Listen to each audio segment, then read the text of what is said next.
മഹാനടൻ എന്നെ വഴക്ക് പറഞ്ഞത് എനിക്ക് എടുക്കാൻ പറ്റിയില്ല. അത് എന്റെ കുഴപ്പമാണ്. ഞാൻ ആരെയും കുറ്റം പറയില്ല. അത് എന്റെ മാത്രം പ്രശ്നമാണ്. അദ്ദേഹം ഇങ്ങനെ ബാക്ക് ടു ബാക്ക് ഫയർ ചെയ്യായിരുന്നു. അങ്ങനെ മെഷീൻ നമ്മൾ ചിന്തിക്കായിരുന്നില്ല, എന്നെ കടകടകളാണ്. അപ്പം അത് ഭയങ്കരമായിട്ട് ആഴത്തിൽ പതിയുന്നതിനൊപ്പം അദ്ദേഹം ഉപയോഗിച്ച വാക്കുകൾ എന്ന് വെച്ചാൽ ഈ ലക്ഷക്കണക്കിന് ആൾക്കാരുടെ അഭിപ്രായമാണെന്നൊക്കെ പറഞ്ഞപ്പോൾ ഞാൻ പാളി. അതായത് പിന്നെ ആ ഒരു ശനിയാഴ്ചത്തെ എപ്പിസോഡിന്റെ ഞായറാഴ്ചത്തെ എപ്പിസോഡിന്റെ ഇടയ്ക്ക് കുറച്ച് കാര്യങ്ങളൊക്കെ സംഭവിച്ചു. അതൊന്നും നിങ്ങൾ കാണില്ല. ബോധിപ്പിച്ചിട്ട് ഞാൻ അകത്ത് കയറാൻ പൂർണ്ണമായും തയ്യാറായി. അല്ല, ഞാൻ പുറത്തു പോയി നല്ലത്, വേറെ ഒന്നും അറിഞ്ഞിട്ടില്ല. 24 മണിക്കൂർ കഴിഞ്ഞു, 48 മണിക്കൂറായി. 2 മണിക്കൂർ കഴിഞ്ഞിട്ട് എനിക്കൊരു വിവരം കിട്ടുന്നത് ഈ ഷോയിൽ കണ്ടിന്യൂ ചെയ്യാൻ പറ്റത്തില്ല, പുറത്തേക്ക് പോകണം. നമസ്കാരം, സിബിനാണ്. ആദ്യമേ തന്നെ എല്ലാവർക്കും താങ്ക്സ്. ഒത്തിരി സ്നേഹം മാത്രം എല്ലാവരോടും. എന്നെ സ്വീകരിച്ച് സപ്പോർട്ട് ചെയ്ത എല്ലാവർക്കും സ്നേഹം മാത്രം തരുന്നു. ഒരിക്കലും പ്രതീക്ഷിച്ചിട്ടില്ല കേട്ടോ ഇങ്ങനൊരു ആക്സെപ്റ്റൻസ് എനിക്ക് പുറത്തുണ്ടാകുമെന്ന് ഞാൻ ഒരിക്കലും പ്രതീക്ഷിച്ചിട്ടില്ല. ഇത്രയും സീസണുകൾ കണ്ടിട്ടും എനിക്കറിയില്ല ഇങ്ങനെ ഒരു സ്വീകരണം എനിക്ക് പുറത്ത് കിട്ടുമെന്ന്. So thank you so much. എന്നെ സ്വീകരിച്ച എല്ലാ അമ്മമാർക്കും, പെങ്ങന്മാർക്കും, കൂട്ടുകാരികൾക്കും, ചേട്ടന്മാർക്കും ഒക്കെ, അളിയന്മാർക്കും ഒക്കെ ഒത്തിരി സന്തോഷം. I love you all. സ്നേഹം മാത്രം എല്ലാവരോടും. അതിനോടൊപ്പം തന്നെ ഞാൻ കുറച്ച് ക്ലാരിഫിക്കേഷൻസ് തരാനാണ് ഈ വീഡിയോ ചെയ്തത്. ഒന്ന്, ആരൊക്കെയോ യൂട്യൂബിൽ പലരും പല രീതിയിലുള്ള ഇന്റർപ്രിട്ടേഷൻസ് പറയുന്നുണ്ട്. അപ്പൊ എന്റെ സൈഡിൽ നിന്നുള്ള ഒരു ജസ്റ്റിഫിക്കേഷൻ ചെറിയ രീതിയിലാണെന്ന് തോന്നിയിട്ടാണ് ഈ വീഡിയോ ചെയ്യുന്നത്.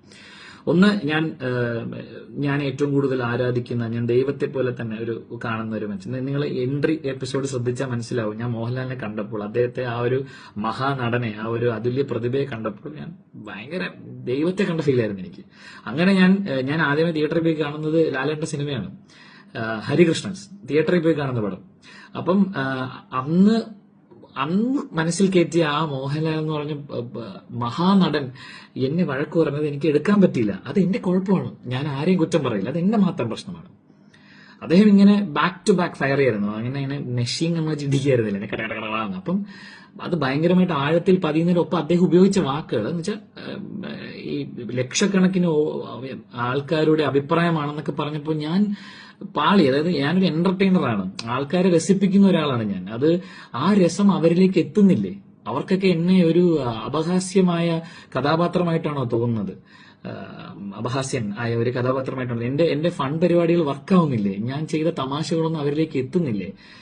പിന്നെ മനുഷ്യനല്ലേ പിള്ളേ, ദേഷ്യം വരുമ്പോൾ നമ്മൾ ദേഷ്യം കാണിക്കും. അതാണെങ്കിലും വേറെ രീതിയിൽ എനിക്കത് എടുക്കാൻ പറ്റത്തില്ല. കാര്യം നമ്മൾ ഒരുപാട് കഷ്ടപ്പെട്ടിട്ടാണല്ലോ നമ്മൾ ഇവിടെ എത്തിയത്. ഞാൻ ഒത്തിരി കഷ്ടപ്പെട്ടിട്ടുണ്ട്. ലൈഫ് സ്റ്റോറി എനിക്ക് അവിടെ പറയാൻ പറ്റിയില്ല, ബട്ട് ഒത്തിരി കഷ്ടപ്പെട്ടിട്ടാണ് ഇന്ന് ഇങ്ങനെ നിൽക്കുന്ന ഒരു സ്ഥലത്തേക്ക് എത്തിയത്. ഒരുപാട് ജോലികൾ ചെയ്തു. ബാക്ക്ഗ്രൗണ്ട് ഡാൻസറായിട്ട് ജോലി ചെയ്തു, കൊറിയോഗ്രാഫറായിട്ട് ജോലി ചെയ്തു, ലൈറ്റ് പിടിക്കുന്ന ആളായിട്ട് പണിയെടുത്തു. അങ്ങനെ ഒത്തിരി പണികൾ ഞാൻ ചെയ്തിട്ടാണ് ഞാൻ ഈ നിൽക്കുന്ന കൊച്ചു സ്ഥലത്തേക്ക് എത്തിച്ചേർന്നത്. അപ്പൊ ഇതൊന്നും വർക്കാവുന്നില്ലേ, ഇതൊന്നും ശരിയാവുന്നില്ല എന്നുള്ള ഒരു തോന്നൽ എന്നെ അലറ്റി. അങ്ങനെ വരാൻ പാടില്ല. അങ്ങനെ ഇമോഷണലി ഞാൻ തകർന്നു, ഞാൻ സമ്മതിക്കുന്നു. അതെന്റെ കുറവാണ്. ഞാൻ ന്യായീകരിക്കും, അതെന്റെ കുറവാണ്. ബിക്കോസ് അതൊരു മഹാനടനല്ലേ പറയുന്നത്. അപ്പം അത് സത്യമാണെന്ന് ഞാൻ വിശ്വസിച്ചു. അപ്പം തകർന്നുപോയി. ആ തകർച്ചയുടെ ഭാഗമായിട്ട് പിന്നെ ആ ഒരു ശനിയാഴ്ചത്തെ എപ്പിസോഡിന്റെ ഞായറാഴ്ചത്തെ എപ്പിസോഡിന്റെ ഇടയ്ക്ക് കുറച്ച് കാര്യങ്ങളൊക്കെ സംഭവിച്ചു. അതൊന്നും നിങ്ങൾ കാണില്ല. അതൊന്നും പറയേണ്ട കാര്യമില്ലല്ലോ, അതൊന്നും ഒരിക്കലും പുറത്തു പറയേണ്ട കാര്യമില്ല. അപ്പൊ അതിന്റെയൊക്കെ ഫലമായിട്ടാണ് ആ ഞായറാഴ്ചത്തെ എപ്പിസോഡും കൂടെ കഴിഞ്ഞിട്ട് പിന്നെ ഉണ്ടായ ഇതിന്റെ ഫലമായിട്ടാണ് ഞാൻ പിറ്റേ ദിവസം രാവിലെ ഭയങ്കരമായി തകർന്നു പോയത്. വിഷമിച്ചിട്ടാണ് ഞാൻ അവിടെ ഇരുന്നത്. അപ്പൊ എനിക്ക് അവിടെ നിന്ന് പുറത്തു പോകണം. എനിക്ക് ഇവിടെ നിന്ന് ഇറങ്ങിയാൽ മതി എന്ന് ഞാൻ തീരുമാനിച്ചു. അപ്പം ആക്ച്വലി എന്നെ കുറച്ചുകൂടി ട്രിഗർ ചെയ്ത് പൂജയാണ്. ഞാൻ അവളെ ആകെ കണക്ട് ചെയ്ത് പൂജയായിട്ട്. അപ്പൊ പൂജ ഇങ്ങനെ വേദന കൊണ്ട് കരയുന്നു, നിലവിളിക്കുന്നു, പുറത്തേക്ക് പോകാൻ പറ്റുന്നില്ല. ഇതൊക്കെ കണ്ടപ്പോഴും ഞാൻ മാനസികമായി ഒത്തിരി തകർന്നുപോയി. ഞാൻ മനുഷ്യനല്ലേ, എന്റെ ട്രിഗറിംഗ് പോയിന്റ് അതാണ്. ഞാൻ ബാക്കിയുള്ളവരെ പോലെ എന്നെ കമ്പയർ ചെയ്യരുത് നിങ്ങൾ. കഴിഞ്ഞ സീസണിലെ വിന്നറിന്റെ മനക്കെട്ടിയും ആദ്യത്തെ സീസണിലെ വിന്നറിന്റെ മനക്കെട്ടിയൊക്കെ വളരെ അങ്ങ് അറ്റത്ത് പീക്ക് ലെവലാണ്. ഞാൻ അത്രയ്ക്ക് മനക്കെട്ടിയുള്ള ഒരാളല്ല, ഞാൻ സമ്മതിക്കുന്നു. അങ്ങനെയുള്ള ഒരാള് ഈ ഗെയിമിൽ വരാൻ പാടില്ലായിരുന്നിരിക്കാം. ഇതും എനിക്കറിയില്ലല്ലോ. എല്ലാം തികഞ്ഞവരല്ലല്ലോ എല്ലാവരും. അപ്പൊ എന്റെ കുറവാണത്. ആ കുറവ് കാരണം ഞാൻ വിഷമിച്ചു, കരഞ്ഞു, പുറത്തു പോകണം എന്ന് ആവശ്യപ്പെടുന്നു, ഭയങ്കരമായി ആവശ്യപ്പെടുന്നു. ഞാൻ കൺഫെഷൻ റൂമിൽ കയറി എന്റെ കാര്യം പറയുന്നു. ഞാൻ കൺവിൻസ്ഡ് ആവുന്നില്ല. ഞാൻ വീണ്ടും പുറത്തേക്ക് ഇറങ്ങി വരുന്നു. ഞാൻ നിസ്സഹകരണം പറയുന്നു. അതൊക്കെ നിങ്ങൾ കണ്ടു. നിസ്സഹകരണത്തിന്റെ ഫലമായിട്ടാണ് എനിക്ക് സൈക്കോളജിസ്റ്റിനെ കാണാനുള്ള ഒരു സാഹചര്യം ഉണ്ടായത്. അദ്ദേഹത്തോട് ഞാൻ ആവശ്യപ്പെട്ടത്, എനിക്ക് ഈ ഷോയിൽ ഞാൻ ചെയ്യുന്ന കാര്യങ്ങൾ കൃത്യമായി പുറത്തേക്ക് വരുന്നില്ല എന്നുള്ള ഒരു ധാരണ എനിക്കുള്ളത് കൊണ്ട് എന്റെ ധാരണയാണ് കേട്ടോ, എനിക്കറിയില്ല. ധാരണയുള്ളത് കൊണ്ട് ഞാൻ കമ്മ്യൂണിക്കേറ്റ് ചെയ്യാൻ ശ്രമിക്കുന്ന പല കാര്യങ്ങളും വേറെ രീതിയിൽ എത്തുന്നു, വേറെ രീതിയിൽ ഇന്റർപ്രറ്റ് ചെയ്യപ്പെടുന്നു എന്നുള്ള സങ്കടം കാരണം എനിക്ക് ഇനി ഷോയിൽ തുടരാനുള്ള മാനസിക നില ഇല്ല. ഞാൻ വിഷമത്തിലാണ്, ഞാൻ സങ്കടത്തിലാണ്, എനിക്ക് പുറത്തു പോകണമെന്ന് ഞാൻ ഡോക്ടറോടും പറഞ്ഞു, സൈക്കോളജിസ്റ്റോടും പറഞ്ഞു. അപ്പൊ അദ്ദേഹം തന്ന ഉപദേശമാണ്, സിബിനൊരു കാര്യം ചെയ്യൂ, ഒരുപാട് വിഷമിച്ചിരിക്കുമ്പോഴും ഒരുപാട് സന്തോഷിച്ചിരിക്കുമ്പോഴും നമ്മൾ തീരുമാനങ്ങൾ എടുക്കരുത്. സിബിൻ ഒരു 24 മണിക്കൂർ അല്ലെങ്കിൽ കുറച്ചു നേരം, 24 മണിക്കൂർ എന്ന് അദ്ദേഹം എടുത്ത് പറഞ്ഞില്ല, കുറച്ചു നേരം ഒരു ബ്രേക്ക് എടുക്കും. എന്നുവെച്ചാൽ ബ്രേക്ക് എന്ന് പറഞ്ഞു കഴിഞ്ഞാൽ പോയിട്ട് വെളിയിൽ പോയി ചായ കുടിക്കാനൊന്നും അല്ല കേട്ടോ. സിബിൻ ആ ഒരു ആംബിയൻസ് നിന്ന് മാറി ഒറ്റയ്ക്കിരുന്ന് ആലോചിക്കൂ, ആലോചിച്ചതിന് ശേഷം ഒരു തീരുമാനത്തിലേക്ക് എത്തും എന്ന് അദ്ദേഹത്തിന്റെ ഉപദേശം ഞാൻ സ്വീകരിച്ചു. പക്ഷെ അന്ന് ചില ടെക്നിക്കൽ കാരണങ്ങൾ കാരണം എനിക്ക് പുറത്തു പോകാൻ പറ്റിയില്ല. ഇമ്മീഡിയറ്റ്ലി ഞാൻ വീട്ടിനകത്ത് അവിടെ കുറച്ചു നേരം ഇരുന്ന് റിലാക്സ് ആയതിനു ശേഷം ഞാൻ തിരിച്ച് വീട്ടിലേക്ക് കയറിയിട്ട് ഒന്ന് കളിച്ചു നോക്കാം, ഓഡിയൻസ് പുറത്താക്കുമ്പോൾ പുറത്ത് പോവാം, അങ്ങനെയൊക്കെ ഞാൻ ചിന്തിച്ച് ഞാൻ ഒന്ന് അവിടെ പിടിച്ചു നിൽക്കാൻ ശ്രമിച്ചു. അടുത്ത ദിവസം രാവിലെ ആയപ്പോഴും എനിക്കത് ശരിയാവുന്നില്ല. അതും എന്റെ ബലഹീനതയെ ഞാൻ മനസ്സിലാക്കുന്നു, അതും എന്റെ കുറവാണ്, ന്യായീകരിക്കില്ല. അത്രയും പിടിച്ചിരിക്കാൻ പറ്റില്ല എനിക്ക്. ചിലപ്പോൾ അത് എന്താ, നിങ്ങൾ ബി ഹൗസ് മെറ്റീരിയൽ അല്ലായിരിക്കും, ഞാൻ ആണെന്ന് ഞാൻ പറയില്ലല്ലോ. അപ്പോ എനിക്ക് അടുത്ത ദിവസം പോകണം തോന്നി, ഞാനത് ബിഗ് ബോസിനെ അറിയിച്ചു. ബിഗ് ബോസ്, എനിക്കിങ്ങനെ പ്രശ്നങ്ങളുണ്ട്, എനിക്ക് എന്റെ ചിന്തകളെ എനിക്ക് കൺട്രോൾ ചെയ്യാൻ പറ്റുന്നില്ല, എനിക്ക് പെട്ടെന്ന് ദേഷ്യം വരുന്നുണ്ട്, സ്ട്രെസ്ഡ് ആണ് ഞാൻ എന്ന് പറഞ്ഞപ്പോൾ അദ്ദേഹം പറഞ്ഞു, സിബിൻ നമുക്ക് പോവാം, നാളേക്ക് സിബിൻ ഡോക്ടറിന്റെ നിർദ്ദേശപ്രകാരം നിങ്ങൾ നമുക്ക് കുറച്ച് സമയത്തേക്ക് നമുക്ക് വീട്ടിൽ നിന്ന് മാറ്റാം. ദിവസം അങ്ങനെയൊന്നും പറഞ്ഞിട്ടില്ല, കുറച്ച് സമയങ്ങൾ പുറത്തേക്ക് കൊണ്ടുപോകുന്നു എന്ന് മാത്രം പറഞ്ഞു. കണ്ണ് കെട്ടി പുറത്തേക്ക് കൊണ്ടുപോയി, കണ്ണ് തുറന്നത് ഒരു മുറിയിലാണ്. ആ മുറിയിൽ ഞാനും ഒരാളുണ്ട്, എന്റെ മോശന്റെ ഒരു സ്റ്റാഫുണ്ട്, എന്നെ നോക്കുന്ന ഒരാൾ. അവിടെ ഒരു TV ഉണ്ട്, ആ TV വർക്ക് ചെയ്യില്ല. ഒരു ലാൻഡ് ഫോൺ ഉണ്ട്, ആ ലാൻഡ് ഫോണ് റെസ്റ്റോറന്റിലേക്കും റിസപ്ഷനിലേക്കും മാത്രം വിളിക്കാൻ പറ്റുന്ന ഒരു ലാൻഡ് ഫോൺ. ഫുഡ് ഓർഡർ ചെയ്യാൻ മാത്രം ഉപയോഗിക്കാം, അതും എന്നെ ഉപയോഗിക്കാൻ സമ്മതിച്ചിട്ടില്ല. അത് ഉപയോഗിച്ചത് എന്റെ കൂടെ ഉള്ള ആളാണ്. പിന്നെ അദ്ദേഹത്തിന് മൊബൈൽ ഫോൺ ഉണ്ടായിരുന്നു, പക്ഷെ അദ്ദേഹത്തിന് എന്റെ മുമ്പിൽ വെച്ച് മൊബൈൽ ഫോൺ ഉപയോഗിക്കാനുള്ള പെർമിഷൻ കൊടുത്തിട്ടില്ല അവർ, അദ്ദേഹം അതും ചെയ്തിട്ടില്ല. അപ്പം അദ്ദേഹത്തിന് ഫോൺ കോൾസോ മെസ്സേജൊക്കെ കമ്മ്യൂണിക്കേഷൻസ് വരുമ്പോൾ അദ്ദേഹം പുറത്ത് പോയിട്ട് അത് അറ്റൻഡ് ചെയ്യുകയും തിരിച്ചു കയറി വരും. ഞങ്ങൾക്ക് ഭക്ഷണം തരാൻ ഒരു സ്റ്റാഫ് ഉണ്ടല്ലോ, അത് നിങ്ങൾക്ക് അറിയാതെ ചെന്നൈയിലാണ് നടക്കുന്നത്. ചെന്നൈയിലായിട്ട് പോലും അയാളെ പോലും എന്നെ കാണിച്ചിട്ടില്ല. അങ്ങനെ പുറത്തുപോയി കളി കണ്ട് തിരിച്ചു കയറി വരാൻ പറ്റുന്ന ഒരു സ്ഥലമൊന്നും അല്ല ഈ ഷോ. അത്രയ്ക്കും എന്താ, അങ്ങനെ ഉണ്ടായിട്ടുണ്ട് ഇതിന് മുന്നേ. പക്ഷെ എന്നാലും എന്റെ കാര്യത്തിൽ ഒരു അൺസർട്ടനിറ്റി അപ്പോഴും ഉണ്ട്, ഞാൻ തിരിച്ചു വരുമോ അല്ലെങ്കിൽ എന്താണ് നടക്കുന്നതെന്ന് അവർക്കും അറിയില്ല, എനിക്കും അറിയില്ല. ഒരു തീരുമാനം അപ്പോഴും ഉണ്ടായിട്ടില്ല. ഞാൻ പുറത്തു വന്ന് ആ ഒരു റിലാക്സേഷൻ പീരീഡ് കുറച്ച് സമയം, ഒത്തിരി ഒന്നും എടുത്തില്ല, ഒരു 2-3 മണിക്കൂർ കഴിഞ്ഞ് ഇദ്ദേഹവുമായി ഞാൻ സംസാരിച്ചു. ഇദ്ദേഹം എന്റെ അടുത്ത് പ്രോപ്പറായിട്ട് ഒന്നും പറയുന്നില്ല, സംസാരിക്കാൻ പാടില്ല, റെസ്ട്രിക്ഷൻസ് ഉണ്ട്, ഷോയെ കുറിച്ച് സംസാരിക്കാൻ പറ്റില്ല, മറ്റെന്തിനെ കുറിച്ച് സംസാരിക്കാൻ എന്ന് പറഞ്ഞു അദ്ദേഹം. അപ്പൊ നമ്മൾ ചുമ്മാ സിനിമകളെ കുറിച്ച് സംസാരിച്ച് എന്റെ ഒരു ചിന്തയെ മറ്റൊരു ദിശയിലേക്ക് ഞാൻ വിട്ടു. അപ്പൊ ഞാൻ കൂളായി, ഡോക്ടർ പറഞ്ഞതുപോലെ. എന്നിട്ട് ഞാൻ ആലോചിച്ചു എന്ത് ചെയ്യും. അപ്പൊ ഞാൻ ആലോചിച്ചെടുത്ത തീരുമാനം തിരിച്ച് വീട്ടിനുള്ളിലേക്ക് കയറുക എന്ന് തന്നെയായിരുന്നു. തിരിച്ചു പോകാം, കാര്യം എന്തരോ വരട്ട്, ആ മൂടായി. എന്നുവെച്ചാല് 120-130 പേർക്ക് മാത്രം ലഭിച്ച ഭാഗ്യമാണ് 6 സീസണിൽ മലയാളം ബിഗ് ബോസ് ഹൗസിൽ വരിക എന്നുള്ളത്. മലയാളത്തിലെ ഏറ്റവും വലിയ റിയാലിറ്റി ഷോ ആണ്. അപ്പൊ ആ ഒരു ഭാഗ്യം എന്തിനു തട്ടിക്കളയണം? ഗബ്രി ഇടയ്ക്ക് പറയും any publicity is good publicity, എനിക്ക് അതിന് അഭിപ്രായമില്ല. പക്ഷെ എന്നിരുന്നാലും അത്തരത്തിലുള്ള ഒരു സ്ഥലത്ത് നിന്ന് ഇങ്ങനെ ഇറങ്ങി പോകേണ്ട ആവശ്യമില്ല. ചിലപ്പോൾ നിന്നെ ഇഷ്ടപ്പെടില്ലായിരിക്കും ആൾക്കാർ, ചിലപ്പോൾ നീ കാണും, പക്ഷെ ഒരു പാഠശാലയാണത്. അവിടെ നിന്ന് പഠിക്ക്, കുറച്ച് കാര്യങ്ങളൊക്കെ മനസ്സിലാക്ക്. പുറത്തു പോയിട്ട് ഇപ്പൊ സൈബർ ബുള്ളിങ് നിങ്ങൾക്കറിയാം, എന്റെ സുഹൃത്ത് നേടിയിട്ടുള്ളതാണ്. അങ്ങനെ ആ ഒരു പാഠം എന്ന് വെച്ചാൽ അങ്ങനെ നേടിയിട്ടും തോറ്റു കൊടുത്തിട്ടില്ലല്ലോ. ഇപ്പോഴും അന്തസ്സായിട്ട് ജോലി ചെയ്ത് വീട്ടുകാരെയൊക്കെ നോക്കി ജീവിക്കുന്ന ഒരു എക്സാമ്പിൾ എന്റെ മുമ്പിലുണ്ട്. എന്നാൽ നിനക്കും അത് ചെയ്യാൻ പറ്റും. നീ പുറത്തുപോയി നിനക്ക് അത്തരത്തിലുള്ള സൈബർ ബുള്ളിങ്ങും അത്തരത്തിലുള്ള ആക്രമണങ്ങളും ഉണ്ടായാൽ നീ അത് നേരിട്ട് മുമ്പോട്ട് പോകാൻ ധൈര്യം സംഭരിക്കേണ്ട ഒരാളാണെന്ന് എന്നെ തന്നെ പറഞ്ഞ് ബോധിപ്പിച്ചിട്ട് ഞാൻ അകത്ത് കയറാൻ പൂർണ്ണമായും തയ്യാറായി. പിന്നെ അതിനുശേഷം എന്റെ വീട്ടുകാരെയോ എന്റെ പ്രൈമറി കോണ്ടാക്ട്സിനെ ആരും ഒന്നും ഇൻഫർമേഷൻസ് പാസ് ചെയ്തിട്ടില്ല. ഞാൻ പുറത്തു പോയി നല്ലത് വേറെ ഒന്നും അറിഞ്ഞിട്ടില്ല. 24 മണിക്കൂർ കഴിഞ്ഞു, 48 മണിക്കൂറായി, 72 മണിക്കൂറായി. ഇതിനിടയ്ക്ക് ഒരിക്കൽ കൂടെ ഞാൻ നമ്മുടെ സൈക്കോളജിസ്റ്റുമായി സംസാരിച്ചു.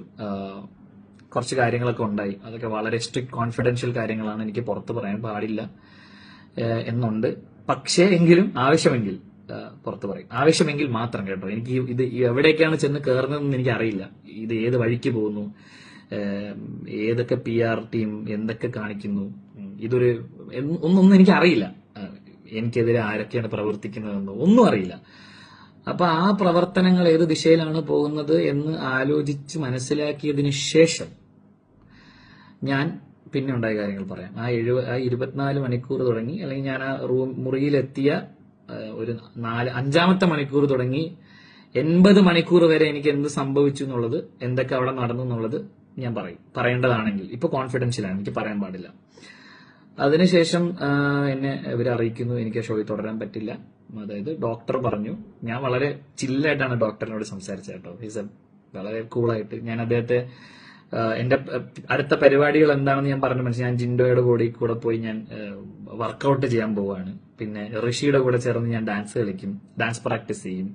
അങ്ങനെ വെറുതെ ഇരിക്കുന്ന സമയങ്ങൾ ചുമ്മാ ഒന്ന് ആലോചിച്ച് കൂട്ടാതെ ഇങ്ങനത്തെ പരിപാടികളിൽ ഞാൻ എൻഗേജ് ചെയ്യാം, അപ്പൊ എന്റെ മൈൻഡ് കൂളാവും ഡോക്ടർ എന്നൊക്കെ പറഞ്ഞ് ഞാൻ പുള്ളീനെ കൺവിൻസ് ചെയ്തു എന്നുള്ള ധൈര്യത്തോടു കൂടി ഇരുന്നപ്പോഴാണ് ഒരു 72 മണിക്കൂർ കഴിഞ്ഞിട്ട് എനിക്കൊരു വിവരം കിട്ടുന്നത്, ഈ ഷോയിൽ കണ്ടിന്യൂ ചെയ്യാൻ പറ്റത്തില്ല, പുറത്തേക്ക് പോകണം. ചാനൽ ഷോയുടെ അധികൃതർ തന്നെ എന്നെ അറിയിച്ചു. അപ്പൊ തന്നെ ഞാൻ അവരെ കൺവിൻസ് ചെയ്യാൻ ശ്രമിച്ചിട്ടില്ല. ആ മൊമെന്റിൽ എനിക്ക് തുടരാൻ പറ്റില്ല എങ്കിൽ ഞാൻ പറഞ്ഞ എന്റെ പ്ലാനുകളൊക്കെ ഇതായിരുന്നു. ഇല്ല സെബിന്, അത് ഡോക്ടർ പറഞ്ഞു സെബിന് തുടരാൻ പറ്റില്ല എന്ന്. ആ തീരുമാനം കൊണ്ടാണ് ഞാൻ പുറത്തേക്ക് വന്നത്. അപ്പൊ ഇതാണ് ഉണ്ടായത്. ബിഗ് ബോസ് തുടങ്ങിയ കാലം മുതലേ ഉള്ളതാണ് ആൾക്കാർ കൊളാപ്സ് ആവുക മെന്റലി. ഇപ്പൊ നമ്മൾ ടാസ്ക് ചെയ്യുമ്പോൾ മുറിവ് പറ്റുമ്പോൾ എന്ത് ചെയ്യും, മെഡിക്കൽ റൂമിൽ കൊണ്ടുപോകും, ട്രീറ്റ്മെന്റ് ചെയ്യും. ഒത്തിരി പരിക്കുകൾ ഉണ്ടെങ്കിൽ ഹോസ്പിറ്റലിൽ കൊണ്ടുപോകും, ട്രീറ്റ് ചെയ്യും, തിരിച്ചു കൊണ്ടുവരും.